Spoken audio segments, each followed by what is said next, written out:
on my own shit. Ready to risk everything, so you can't tell me nothing. You know I'm a... Hey, I'm B Patt. This, like, cops came, everything. Like, we turned our cooler into jungle juice. Like, and this is freshmen. This would be like a thing that just like makes hits, like nothing but hits. And like, that's it. Just stop partying as much. Stop kind of going out. Just like I was so like honestly obsessed. Without the artist, you have literally nothing. Like that is the product, and outside the product, that's the person. Like work on building and developing the person to do great things. Oh, this person with this thing in this space and with this kind of backing, like, you know, that's my kind of conducting of sorts. Excited to welcome B Patt, founder of Nothin But Hits, founder of Best in the Bay. Yeah, and I'll say co-founder. I'll say co-founder, yeah. Okay, we'll be diplomatic here. Yeah, no, honestly, a lot of this stuff, it takes a village. Yeah. But yeah, with Nothin But Hits, that was one of our charges. We started with trap art 3 years ago now. Okay. Yeah, and then 1015 Management came on recently too within the past year. So again, it takes a village. Crazy. Yeah. Yeah. So are you born and raised Bay? Like, so some backstory. The reason I reached out to you, we've met a couple times. Yeah. A couple times randomly. Very different random scenarios. Yeah. Yeah, but like just kind of ships passing in the night. And then I was talking with some artists and they were like, hey, what's really poppin' is Best in the Bay. Like Oakland scene right now, Best in the Bay is doing the thing. Love that. And I was like, oh, that's crazy. I know the person doing that. Yeah. Like, so high praise. But yeah, apparently you're making the Oakland scene. Yeah. I mean, it's like really the focus is Bay Area. And to answer your question, like born and raised Bay. Did the LA thing for a bit, cause my record label partner, he also from the Bay, but we had Nothin But Hits Records, and it was basically like every time we would go to my boys, he went to LMU for recording, engineering, like it was a whole program. I'm butchering it, but it was a whole program at LMU. And from there, I was here in the Bay, like producing and working with artists. And then we started Nothin But Hits Records. And so I was going down to LA like about 2 weeks at a time every month for about 2-3 years. Damn. So it's that's that drive down I-5 or 1. Oh, So, but now I fly like I can't no more. Yeah, it's like cheaper. I feel like you to fly. I used to do first class for like $60. You could get a little Alaska airline, no little way. plug. Yeah, really? Hopefully they can get a sponsor on this or something like that. Shout out. Yeah, and it's like a 50-minute flight. As soon as you touch the sky, you go right back down. Yeah, that's sweet. Okay, so you did the LA thing. Nothin But Hits, was that sort of the inception of Nothin But Hits? Nah, so how Nothin But Hits started was in college. And I've always been in music and fashion and things of that like my whole life, but never looked at it as a career because, you know, my parents, my dad's from Nicaragua, born and raised, but he was in bands in Nicaragua and stuff like that. And then he came out here in his 20s. My mom was originally from Watts in LA, but then during like the riots, grandpa moved him up. And, you know, they started to life up here, a kind of Stockton area, but, you know, she was in the Bay. And, you know, I was actually on the track to be an accountant. Damn. So for me, I was always good at math. 1 + 1 usually equals 2. Once you do it, when you partner and do it right, it could equal 3. But, you know, I was like, it always just made sense. And like, that was kind of the career path. And my parents are very much like education. Like, that's how we get out. And I followed that track, playing sports, all that stuff up to college. And it was my, second semester, sophomore year. I had some life things happen, and it was more so like, honestly, I kind of off my first semester of college. I finished with a 0.03. Wow. I was talking to somebody the other day, and they're like, yo, that's hard to get. But social wise, killed it. Off the charts, 5.0. Like, you know, me and my roommate, we were both from the Bay, and like we were connected through friends of friends. And very both just social guys, you know, knew a lot of people, but there's basically this like, you know, when college starts, there's orientation, and there's about 2-3 weeks or so before classes actually start. So there's that gray area of kind of like, yo, first time being in college, you're away from home, parents, all that. And I went to University of Arizona. So huge party school too. But I remember me and my roommate, we went door to door. Like, so basically there was a dorm here. Our dorm had like 300 people. The next dorm had 500 or so. And then another one had 200, all within like right across from each other. And, you know, we want to get to know our neighbors. And so even too, it's like how there's the names on the doors in the dorms. We went to every girl's dorm and we're just like, knocked on the door, was like, hey, I'm B Patt. This is Jake. We're your neighbors. We're having a little party over here. And we blew that out the water. Like, it was this massive, like, we kind of made a name for ourselves, like, out the gate. And, like, cops came, everything. Like, we turned our cooler into jungle juice. Like, and this is freshmen, like, flooding the dorm room where it's on, like, different floors. Like, it was this massive banger that we threw off the gate because we couldn't rush any frats or anything. Like, school hadn't started, so we didn't really know anybody. It was just, like, this perfect timing, and we were just like, let's seize opportunity. But after that, we got academic probation, and turned out we threw the largest dorm party in Arizona history at the time. I remember we got in probation, and like it was a class, and they're like, and Jake and B Patt, it looks like there's like had something like 300 people in the dorm, like breaking Arizona's history, and like they're trying to scold us, but we were like, yo, we did it, like we were hyped about it. And so we kept on doing stuff like that. But then, you know, fast forward to the end of the semester, obviously didn't go to class. Damn, yeah. But after that too, it's like where my family comes from, and like, you know, my parents don't come from money or anything like that. And even again, my dad being a foreigner and like literally only coming here through education, like he got a scholarship. And then my mom also being of education, it was like, what are you doing? And so that semester, and grades don't come out till the end of the year when like they get sent to the house. So picked my shit up, just like, yo, we can't be doing that. Second semester, I finished with a 3.4. Okay. So it's like, okay, not a dumb kid. You know, not a dumb kid. And it was that summer though when grades got back to my parents. So they saw the before and after, which was good. So I had a case. But it was like during that, they my dad basically set me up with this mentor of sorts. And I didn't really know that it was a mentor. But it was this guy, Dr. Crawford, just like a cool, well-respected, like, and not, medical doctor, but just like he'd gone that far in academia where he has the title doctor. And it was just like well-respected, well-known, like kind of OG black dude who was cool in the community. And my dad was like, yo, can you just kind of help put my son's head on straight? You know, and I was like, you know, I'll show up to this thing. And Dr. Crawford goes, have him sign up for my sociology class. Like, and it was at College of San Mateo. And it was during that summer break. And he's like, have him sign up for my sociology class. And, you know, I'll get him right. And basically, he pulled me aside in the beginning of the class. And he was like, hey, so, you know, you're always talking about music and fashion and these things. But, like, what about it? Like, he pressed me basically like, oh, so you think you're the cool kid, but what are you doing with it? And from there, he tasked me all throughout that summer break during the summer courses to like do these assignments that were basically like, in hindsight, it was a business plan for Nothin But Hits. And so while everybody in the sociology class was doing the work, he had me doing different things of just like answering different prompts and doing different research on things, or like, how are you going to build this out? Like, he just pressed me like in the best, most like encouraging way, but like challenging me too. And by the end of that summer, when I go back to Arizona, now I've been thinking about this thing every single day. Like, it was fully built out. It was too much work for me not to further pursue it.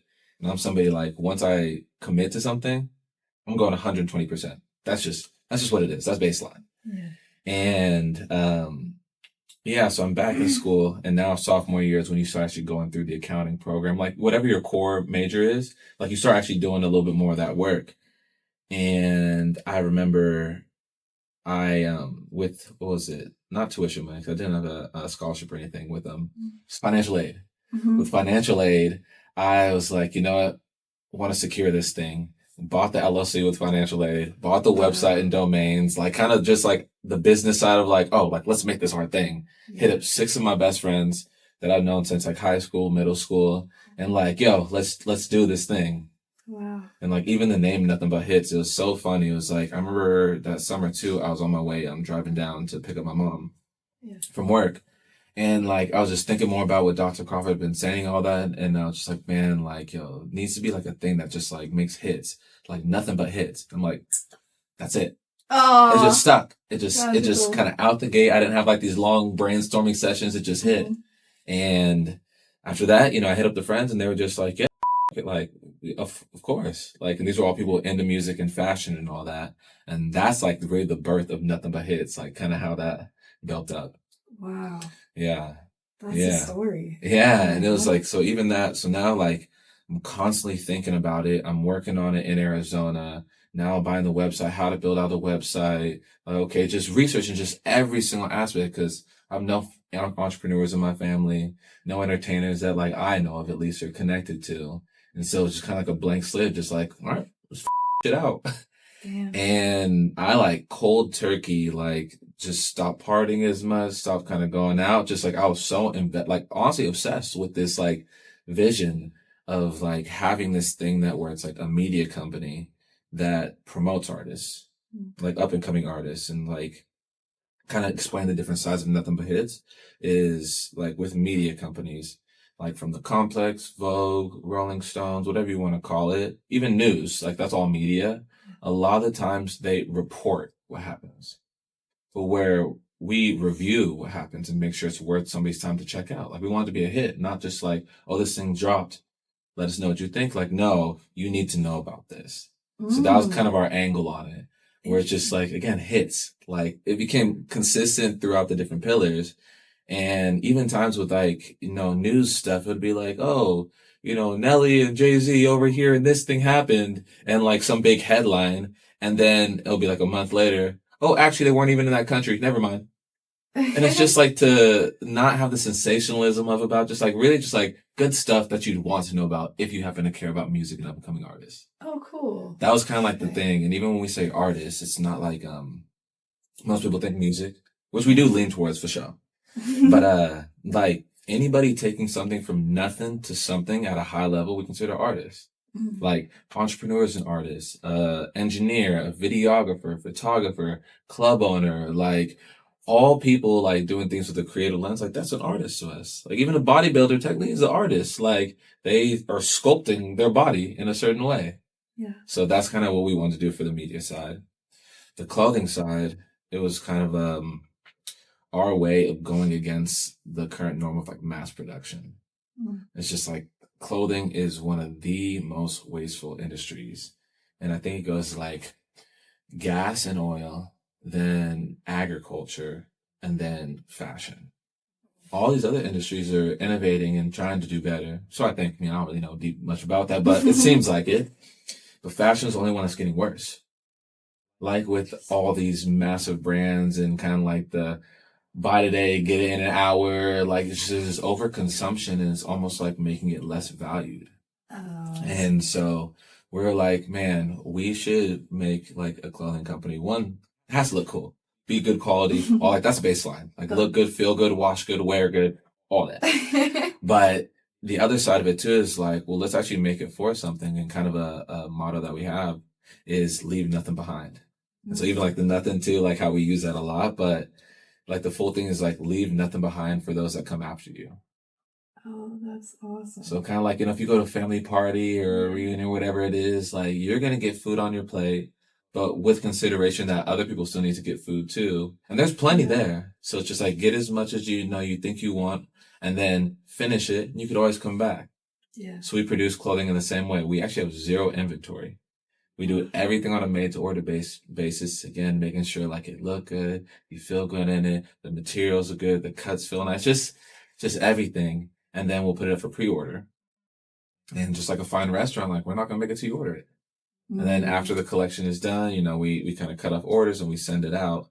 And then we actually donate back to different environmental organizations, or not even I want to say environmental, almost like different organizations with like a shared respect for our future.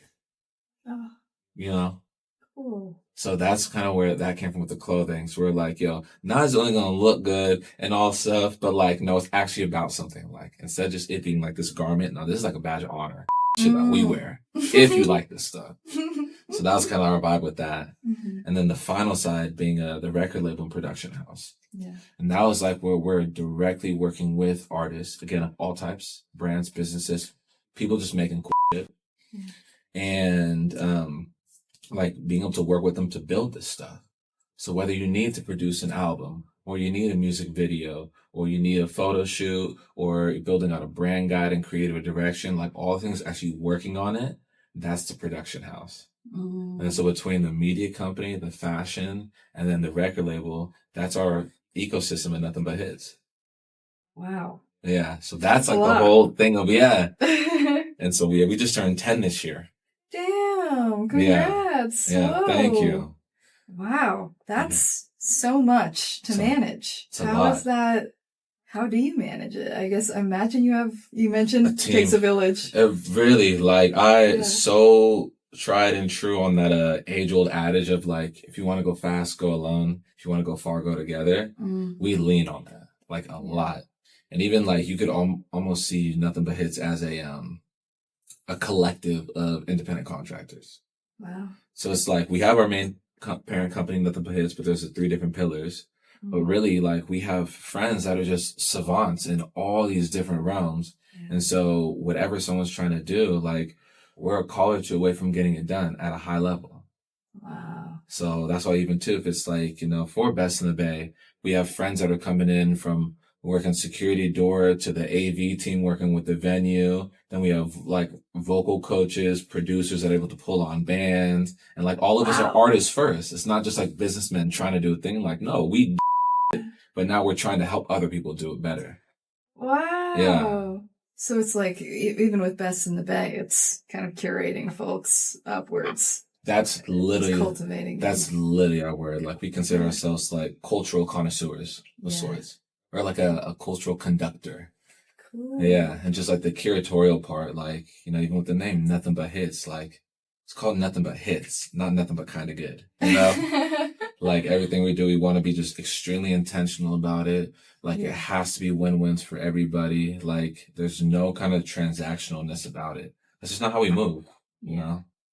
Wow. Interesting. Yeah, that makes me think I was watching a interview with the head of A&R with Red Bull Records, and he was talking about how like you sign someone on, ooh, is this a Nothing But Hits fit? Yeah. Oh so my God, this hasn't come out yet, but we're working on it. So probably coming 2026. I like the teaser. Yeah. Oh yeah. 2026. Damn. Like put it in your calendar. Yeah. No, you guys got the exclusive.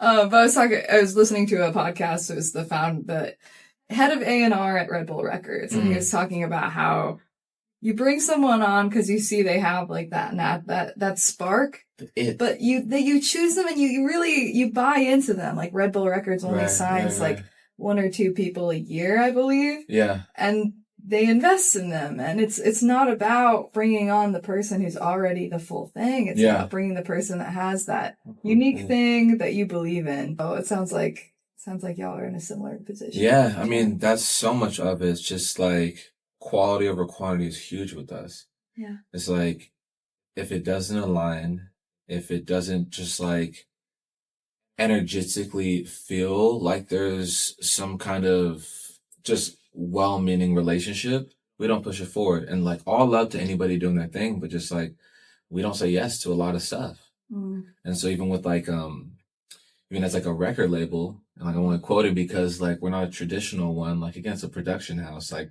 we're really just like a doer factory, a hit factory of sorts. Yeah. And with that, it's like we actually don't sign artists at all. We agree to projects.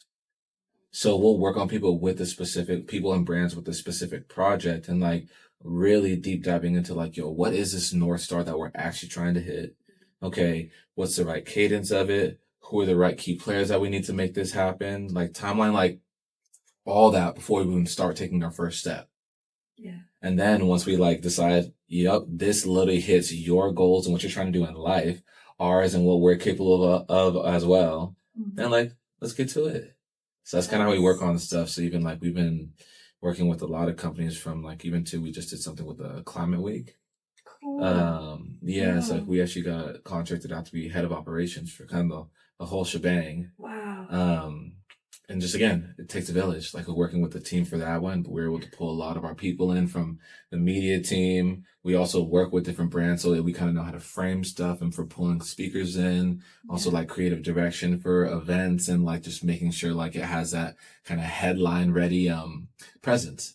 Wow. So that's one. We've also worked with just like direct artists of helping do their debut projects and just like making sure they're set up straight. And we'll usually leave them with a plan of like, here's what kind of we've boiled down out of all what we've been talking about, and like let us know if this resonates with you, and whether you work with us on this continued plan, like for sure, let's do it. And if not, all love, hope this works well. Like that's just the spirit we move within. Yeah, I like that. I feel like that almost seems like I feel like I talk to a lot of artists who talk about struggles with their labels. Yeah. And a lot of times they get signed on and, you know, it's no support. A lifetime because, yeah, they'll get support for maybe that first release because they're excited. Yeah. But then if it maybe isn't hitting the numbers that were anticipated, which like it takes years to do that, they kind of get bottom priority. Yeah. And so kind of, I wonder if that's like a more sustainable model for us. I mean, we think it is. That's what we're kind of betting on that. Like kind of through all the different things we touch, like we're trying to really innovate on these things. It's like there's always room for improvement. And it's like with labels, really now, like for the most part, they're banks, which is a necessary thing. Like you do need fuel on the fire, but you kind of need the right environment and ingredients and container to like build the correct fire. So once you throw fuel on it, now it was made to grow. Like the foundation is so solid.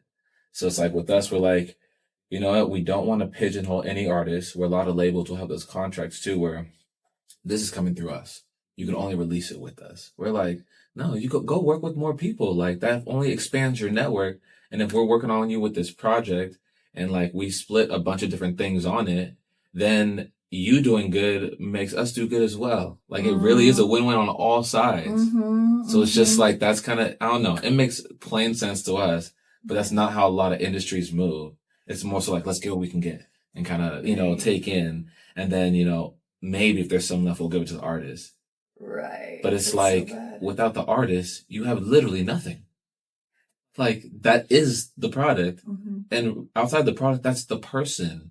Like work on building and developing the person to do great things. And then from there, sky's the limit. Yeah.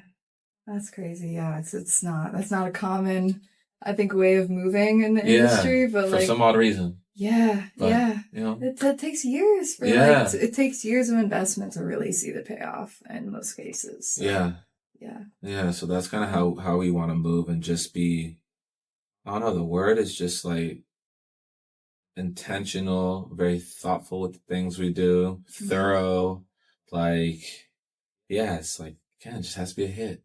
That's it. I like that philosophy. That's kind of like a hell. If it's not a hell yes, it's a no. Exactly that. Exactly that. If it's not a hit, it's nothing. See, you get it. You get it. That's even another thing too with, we were talking about Bay Area earlier and kind of the culture here, but kind of like a little too cool at times. And sometimes to our own detriment while we don't, you know, reach across the aisle much. But I feel like it's starting to, you know, kind of build more collaboration and coordination on the back end to really build this infrastructure. But even with like Nothin, it's kind of like, think we have like a nice bracelet or like, you know, people have a car, whatever it is. It's like a lot of those times those things are so niche. And like if someone's like, oh my God, you have the Audemars Piguet, so-and-so, they only made 100 of those in the world. But to you, it's like, oh, it's not that bad. Yeah. That's kind of like the tone of how we move. Like we're not very braggadocious or anything. It's more so just like, if you really care and you do this thing, like it is nothing to you. You do it every day. It's just your thing. Right. And we're also trying to like, we call like closet creatives. Like there are so many people, and really I think everybody, like as a human, we're creative and social beings at a core. But not everybody stands on that. And like, think about a friend you might have that they're this like virtuoso player or like incredible artist of sorts. And if you catch them like working on their craft, they're like, oh, don't look at, it's nothing. It's like, it's nothing. Like if you actually knew how much that person cared about this thing, that's not nothing.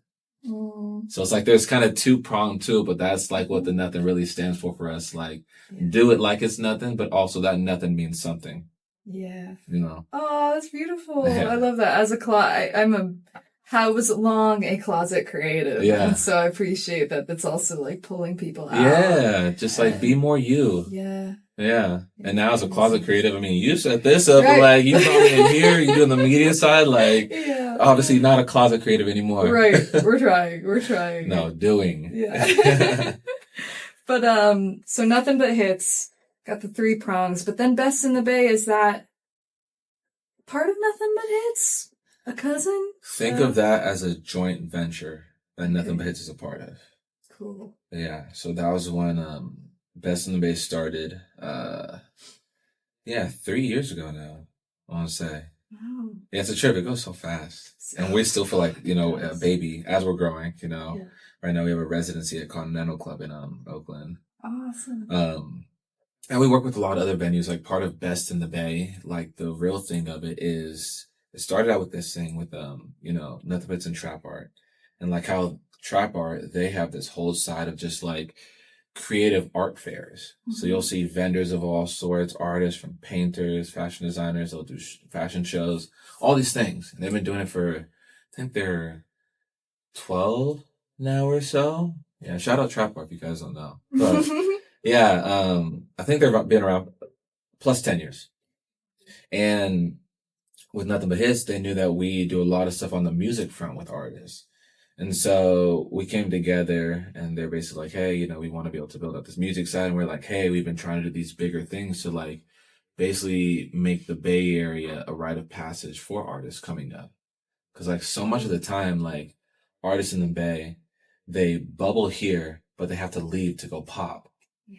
And so that's where like the LA's happened, the New York, Chicago's, Miami, like Nashville, all these different hubs. But it's like, we need to build the infrastructure and the place for like artists to bubble and pop and thrive here in the Bay. And so we're like, let's do this showcase and highlight the best artists in the Bay. And so we did this whole like kind of almost think American Idol, like kind of auditions. Rad. Yeah, and at Complex, and Complex is no longer there anymore. But yeah, it was like literally I was kind of the Simon Really? for that. So it was like I had a feeling. I was like, you're nice, but I could see. Yeah, I like to be nice, but also direct. Yeah. But we had about 130 or so artists audition on the first run. Damn. So again, Trap Art, Nothin But Hits, we put out like this kind of call, like this big call out of just like, yo, if you think you're one of the best artists in the Bay, pull up to this. We're going to be doing this massive show. Yeah. And we had, 130 people show up. And it was very much like, hey, what's going on? I'm B Patt. I got a minute on the clock. See what you got. And we had, 30 times. yeah. It was a lot. It was definitely a long day, but just like, I love this. Yeah. And so even too, I'm like always trying to find the diamonds in the rough. And so we had, all those people audition, and we had just from alternative rock to R&B and soul, hip hop, like some ED, like just all these different artists of sorts come audition.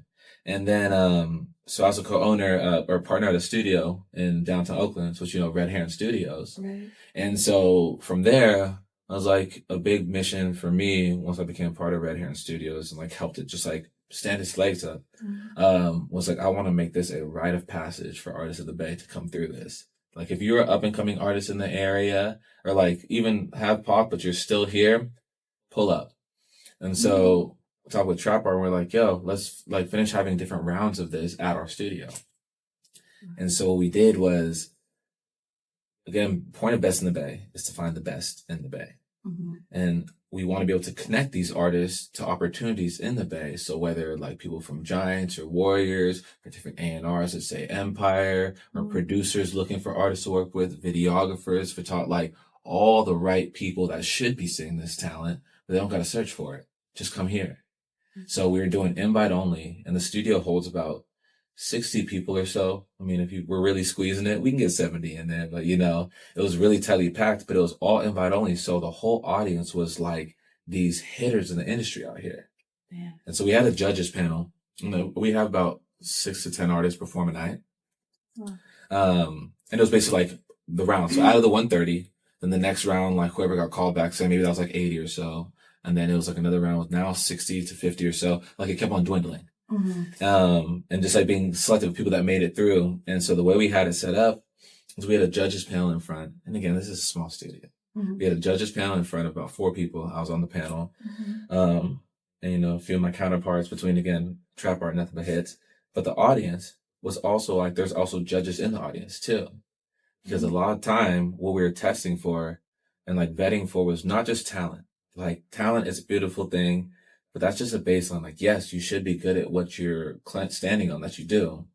But the other sides of professionalism, how are you showing up? Are you showing up super late? Are you showing up also like kind of sloppy? Are you working the room being there? Like, are you meeting people and just being personable? Like, that was one thing people were judging, because somebody might have been a doorman, but then nice to one of the judges, little did you know this doorman owns one of the biggest clubs in San Francisco. Like that. So it was like, you know, super like very like we had so many different vantage points. And then also the other thing we were judging on was stage presence. You could be talented. You could also be like just really nice and well-meaning in person and say hi to people, work the room and all, be respectful. But you get on stage and you're kind of shy, no eye contact. Like, if we're going to put you on a stage, like, you need to thrive up there. We actually wouldn't want to hurt you of having a performance like that. And now it's your first impression. So it's like, we wanted to really make it like just well-meaning for everybody. And so after multiple rounds, we made it to 9 artists. So 9 artists, and we did the final show, like the big kind of grand finale. These are the best in the Bay. This cast of 9, we did at Emporium in the city on the Divisadero. And we packed that shit out at 900 people. Damn. And that was our first go. Wow. And the energy, even throughout the different rounds, but even there, it was like so much of just like creatives connecting with creatives and just like so much of it. And, you know, too, as like an artist, artists need artists. Like, we want to connect with each other because it's so much to put yourself out there. And it's like, only we know what that feeling is like. And other people do not fully understand it. Like, there's just so much to it. And so just the energy was just so palpable and real. Just like, damn, this is all the best in the Bay. And not just the stage, the audience too. Like, the whole room is literally a concentrated group of the best in the Bay in whatever, right? And so we're like, damn, we should probably do this again. And then so from there, we started doing, we kind of flipped it a little bit for a year or two, is we had it where every show was a curated show. So not leading to a final one. It's like, no, this is the final shows. And we had hundreds of submissions, like weekly coming in. And we had a council of 14, 15 people or so, again, from Trap Art, Nothin But Hits. And then even too, when 1015 came on as well. And just going through submission videos. People were going out to different bars and clubs, just like people were really searching to find the best. Wow. And then we would invite them out and, like, again, give them their schedule and all that. And then we would still have it on invite only. And we would have these final shows.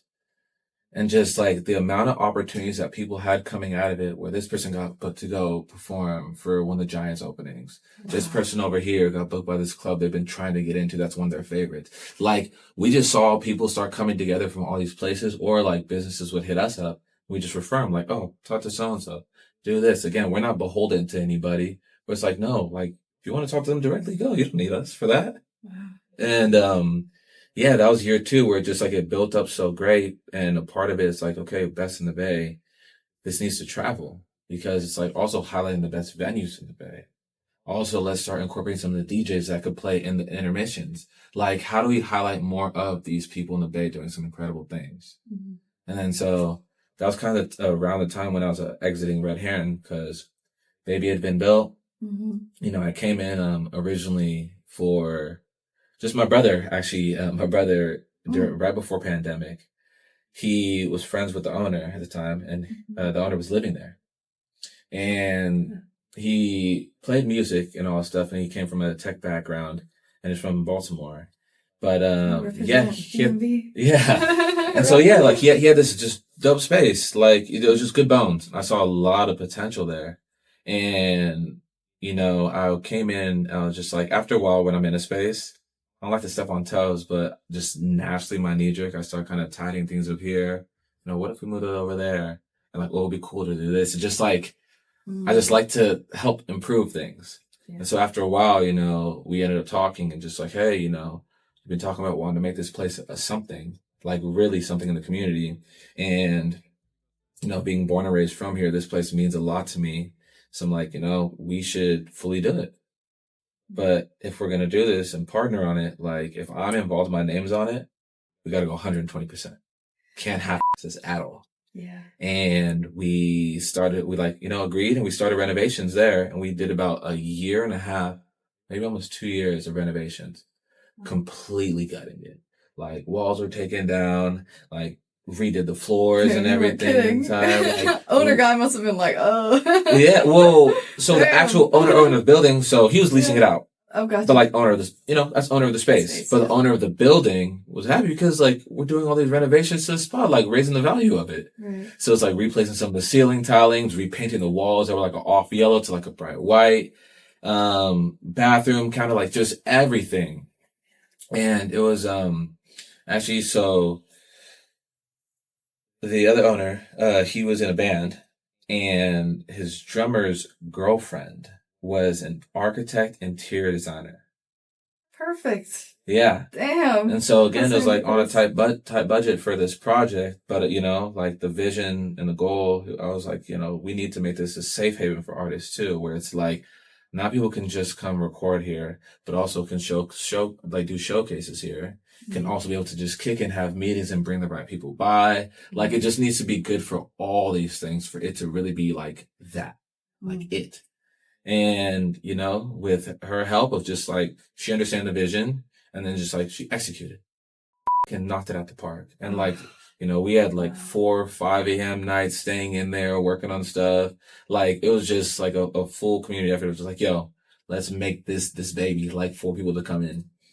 And then after that, you know, we opened up the doors and just like from there, and now the next mission of, okay, now let's make this like, to make it a poppin' spot, you need the right ingredients. And let's get the right people in here that are doing some cool things. So kind of like the Best in the Bay thing, that was like how we started funneling people in there. So all artists that are up and coming, 1, we're curating this room. 2, putting it in front of the right people. Now 3, all these artists are seeing a place where they could record and have their shows and all that stuff too. So it's just like from all these angles, like you're gonna come see right here in studios. And yeah, after that, it's like it got to a point where it's just like with Nothin But Hits, the baby was growing. You know, we were getting bigger projects, and now Red Heron Studios was fully standing on its own. You know, I had helped like with pulling in the right team of just like people that like wanted to be a part of the space, but help like build it. And just like now, baby's on its own. You know, wings have grown, and now it's like as you said, you see it's popping. Yeah, and it's just like, you know, they're really doing a good job of just like keeping going. So that's kind of where that came from. And then now to Best in the Bay. Now Best in the Bay in our 3rd iteration, we were doing it at Red Heron. Then we moved across to San Francisco at this place called The Fate. Oh, which is yeah. right. Okay, Yeah. so you know The Fate? Yep. So those are the homies. Shout out The Fate. Also dope, it. just dope people there. And again, it's a for artists by artists thing. They're all artists in there. Singers, creative designers, directors, art, like all the things. And, you know, Best in the Bay was outgrowing its britches at Red Heron. And so we moved it over to Fate, and out the gate, we sold it out at $250. Still invite only. Wow. And it was just like, again, the energy was so palpable. Even though we changed spaces, the vibe was so consistent of just like a room full of us. That's really what it felt like. That Fate's special too. Yeah. Like even kind of go down. And even with Fate, it was funny. So, again, how we had 1015 come in. So, Big Rich, like, you know, huge, just like legend within the Bay Area community of like artists that really have like been part of like making this that music hub.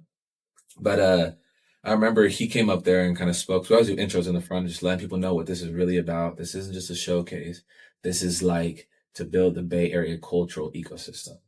Wow. And remember Rich came up there and he was just talking about his history. At first he didn't recognize it, but he had performed there years ago. And also too, there's old videos of Usher performing there when he was like a teenager. No way. Also, who else? Tupac had performed there, like so early, but it was obviously under new management and it was different. Yeah. I don't think it was called The Fate at the time, but still that space held a certain energy. Yeah. Again, another rite of passage here in the Bay. Yeah. And so, yeah, we went from that. And then after Fate, same thing. We started selling it out more and kind of, you know, reached a capacity. Then we went over to Continental Club. So now it's at a 500 to 1,000 cap room, depending on how you move the furniture and, kind of Damn. fill the space. But, now we just had the first one at Continental Club a month or two ago. Nice. Had about 400 people go out, but now this is the first time we're actually opening it to the public. Because as much as artists need artists, we also need not fans, but supporters and people that just want to be around this stuff. And so now this has a space to fit both. And so we just want to keep on leveling it up, bringing the right people in, opportunities, and just keep good energy going. And eventually we'll be selling out Bill Graham. Like, that's the goal. I love that. I can see it. I mean, that trajectory. Yeah. Continental's an awesome space. So dope. The sound system's crazy. It's crazy. And even too, it's like, it's so funny. All these little pillars in the Bay, the Continental Club, like you'll see these old photos of like from Stevie Wonders to like, just the list goes on of these like historical legendary acts that have been through those walls. Yeah. And like all up and down the halls and the ceiling and like this, all the things is so dope that we just happen to find this place too. And it's just like, we're trying to activate all these spaces and just bring the right ingredients in there. Breathe new life into it. Yeah. That's so special. Yeah. I feel like especially in East Bay where I think San Francisco, San Francisco, there's so much money always going through it. So a lot of spaces don't feel forgotten. Yeah. But like in Oakland, I think like some of these spaces feel like, I think Continental's popping off now, but like, I think like, it's not as known as it should be. And like, it's not as. For the heritage that it is like to the Bay, like there's so much about it. Yeah. But again, that's part of Best in the Bay. Highlight the artists. Highlight the people in the room, highlight the spaces. Eventually, even too, having it like, we would love for Best in the Bay to like turn into the Bay's Michelin star. It's kind of like, think about Michelin star. It's like Michelin star, and no shade to them. That's cool that they're doing that thing. Again, like Michelin stars, respect, and all that. Overrated. That's somebody. That is somebody coming to your hometown telling you what's good there. You don't know that small little like hole in the wall red door that granny owns and they're only open from these hours and the customer service might not be the best, but the bread, whatever it is, that's the best in town. Right. It's like a Michelin star is not going to get that. And so for us, like we want it to be like the best, like the Michelin star for people of the culture, like really from the soil. If you know somebody here, like your friend who would put you onto the best restaurants, go to this park, check out this hotel, whatever it is, that's what we want it to be.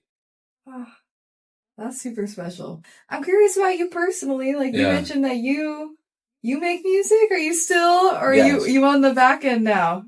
Both. Both. Okay. That is like, I can't not make music or just create things. But even like, I've been in music my whole life. Played piano from 5 to 10 years old, then played trumpet, then played drums after that. Then like was in church choirs, which is like, that's just kind of like,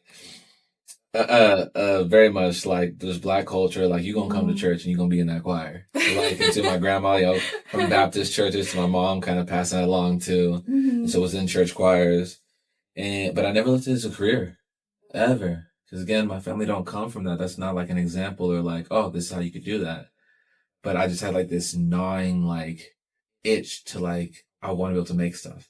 Yeah. And I remember. Even too in high school, I was a kid like making mixtapes for people. Of just like the hottest shit out. People would hit me up like, yo, Pat, what you on? Who you listening to? Like I would stay up to like 3 a.m, just like finding new music and always digging. Like I just like, as like a drug almost, like I needed new dope shit. And part of that though, I would always have this thing of like, I wish they went to that chord there. Oh, if they did this melody, that would have been fire. Like I had these little notes and eventually I'm like, you should probably learn how to do this instead of just commenting on other people's shit. And so, same thing when Nothin But Hits kind of started, like the cultivation in college. I bought a machine. Like the little B pads, all that came with the program. Also, I think my dad, he got me a keyboard, a little 49 key M audio. And it came with a version of Ableton Lite. And so that's like where the production started, where like I wanted to learn how to produce and make like records, not just make beats. And that started it too. And so from there, now I had all this musical background in the ear and been like listening to some of the dopest artists coming up and like seeing trajectories of how different artists in different lanes from alternative rock to R&B, country, like I listened to everything. And so I had so much context by the time I started producing. my ear was so developed for it. Now it's just like learn where the buttons are to do. And so, yeah, so I produce, I write, I sing, rap, I'll engineer, like at this point, whatever needs to be done to make a record. And sometimes I touch none of those. It's more so producing the right people. Like, oh, this keyboardist with their voice on this. Oh, and slow down the tempo a little bit. You know what? We should like shoot the video over here. Like, I just like producing things. Yeah. Yeah. Wow. I love hearing, I feel like so often you talk to industry people and they're like, yeah, my artist died. I left him on the side of the road like years ago and then I became an A&R. Yeah. But it's so important, I think, to have both, to understand the context. And I think I've personally experienced where it's like, you kind of have to be about the culture yourself to like be respected. I mean, maybe not respected, but to really understand the artist and understand the what the culture needs. Yeah, I think it's like, it's being like, yes, the respected side of like people respecting or having the credibility, but also respectful to the artist. Like, I know what it's like to put my name on something and put it out and like, what if people don't like it? Like all that, like that's a very unique feeling to put yourself out there, which is why there's so many closet creatives. Cause like, it's hard. It's a lot, but it's like, I know what that's like. Also, I can talk to an engineer because I know, like, oh, maybe shave that off at 1K here. Like, oh, let's do this here. Like, instead of just saying, like, yo, can you make it a little doper? Like, ooh, it doesn't have that vibe. Like, and it's funny because working with, like, a lot of vocalists or artists is, it's an articulation thing. Because so much of it is, like, the name of the game is how quickly and how succinctly can you get the idea out from what you're trying to do. Right. I feel like that's all producing is. But sometimes you'll be in sessions with people where they're like, ooh, can you do that underwater effect? And you're like, oh, you mean a low pass? Like just little stuff like that. So now I can kind of speak the language of the engineer, also producer. Also, I speak artist too, because like that's my core. It's just like that's usually how I talk, but I know how to like actually speak it and translate it now. It's so important. Yeah. It's so important. And to also just have that understanding and know all of the aspects of how music goes from an idea to a label to release. Like it's all knowing all of it personally, I think. Yeah. And so much of it, my, career and journey within that was just like not even getting my feet wet, fully cannonball into this shit of just like, like it. Let's figure this out. Like I'm just, again, once I commit. And now this is, again, it's the same thing with Nothin But Hits. Like this is 10, 11, 12, however many years, like, in the making of like really learning how to make records and put people together and just move within like the right spirit. And now I'm just so focused on like, I want to learn how to play the orchestra. Oh, really? So it's like that. It's like a lot of people. Up. But the thing, so it's like with that of like, and my boy Nigel is funny. He's like, orchestra next. Yeah. Somebody's gonna slow you down. Like someone's gonna stop you. I don't think I can be. It's like I have too much of this itch and this drive to just like keep on just doing things. Like how do we fit an entire orchestra in red hair? Like, right, but see now too to that thing because again, so I'm not with red hair anymore. It's like all these other spaces I'm so much more open to. So it's like to learn how to play the orchestra. What I mean by that is just like, again, my hands don't have to be on everything. I don't have to be the engineer or the producer or the videographer or the brand design. Like I'm just like the full creative director to be able to like, oh, this person with this thing and this space and with this kind of backing, like, that's my kind of conducting of sorts, So that's like what the goal is now. That's special. But I still make music. I still make beats. I still record stuff. Like, just, getting my hands dirty. Yeah, you gotta do it. Yeah. Cool. Good. I think this was great. Thank you for coming by. No, thank you for inviting me, for real. It's always just dope to connect with more people just doing stuff, especially in the Bay. Like, even over the past 2 years, we had a branch in LA and then Atlanta. But then, we scaled it all back to hyper focus on Bay Area. It's like now actually kind of, my like life's goal, one of, is like to make the Bay Area a cultural creative capital recognized globally. Like not just the tech and finance that it is now, but someone being from here, like me, like having the kind of understanding of what Bay Area culture is, which gets exported a lot.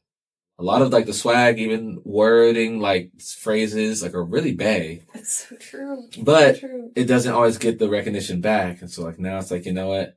how do we build the creative ecosystem to make the Bay Area like known as that? You don't have to, as an artist, you don't have to like bubble to go pop somewhere else. Mhm. Like the infrastructure will be built for you to thrive here. That's what Yeah. we're trying to do now. It's so important. And that's like a beautiful note to end on, but that just made me think. I talked to a promoter recently, and he said he puts on like world tours for electronic music mainly. Yeah. And I was like, so what do you think about booking in the Bay? Like, what do you think of the Bay Area music environment? Yeah. And he said, out of anywhere in the entire world that I have booked in, the Bay is the hardest. Because venues just will ghost you, like it's just trying to find a foothold in a void. Right. And I'm like, why? Why would that be? The Bay of everywhere in the world. Yeah. I wonder, do you have thoughts on that? It sounds like you've made your foothold, really. But We're working on it. Yeah. Working on it. But it's like, just even the history of the Bay. It's almost like so much art and culture and creativity come within the Bay, and even San Francisco. Like San Francisco, Oakland as a beacon, but San Francisco kind of gets a little more of that as this world destination. But just in the Bay, it's like internet started here. Yeah. The tech boom and internet literally started here, which is crazy to think about. And then it built up for so long. And then, like, as I say, the tech bubble, it eventually popped. And with COVID happening, like that was a big kind of other checkpoint of sorts, or a benchmark, where all the income that people were making, like just housing prices raised, incomes raised, salaries raised, like a lot of the people that are from here, and like that culture, like literally the soil, the culture started getting pushed out because we couldn't afford it. And then after COVID hitting, a lot of people figured out, oh, work from home's a thing. Well, I don't have to be here to do that. I can keep the same salary and go make a living somewhere else. And now it left this massive void. And so now all the kind of arts and culture and the people really like making this place lively are pushed out. And then the people that even too like kind of fill in the space, they left too. And now it's like we're at this window. It feels literally right now like a Bay Area renaissance, where it's like it's the perfect window of opportunity to like reshape and rebuild the infrastructure, not in a way to make it go back to what it was, but like what's the Bay doing now? Yeah. Like in the Bay's brand over everything is innovation. It's like you go in the Bay and within about a 30-mile radius, you have 30 to 50 of the largest companies globally here in the Bay. Even the gold rush was here in the Bay.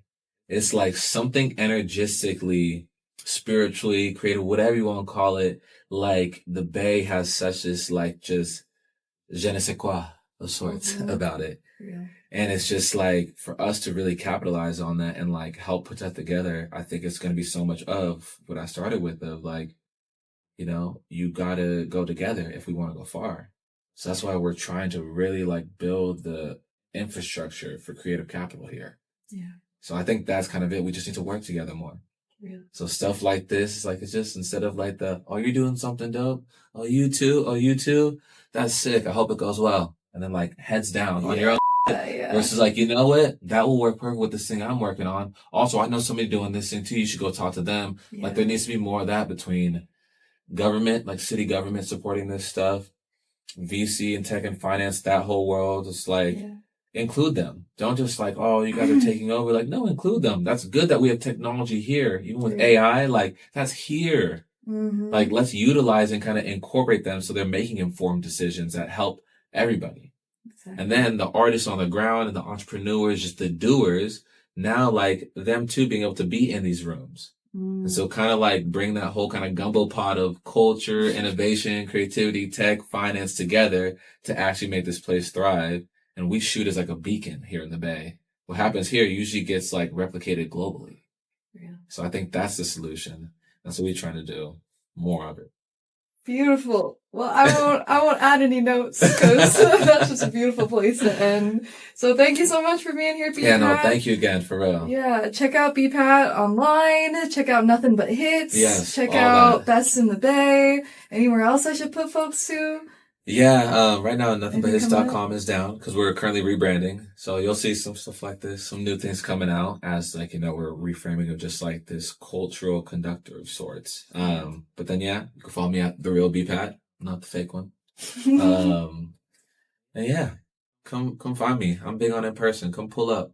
I love that. It's Pat.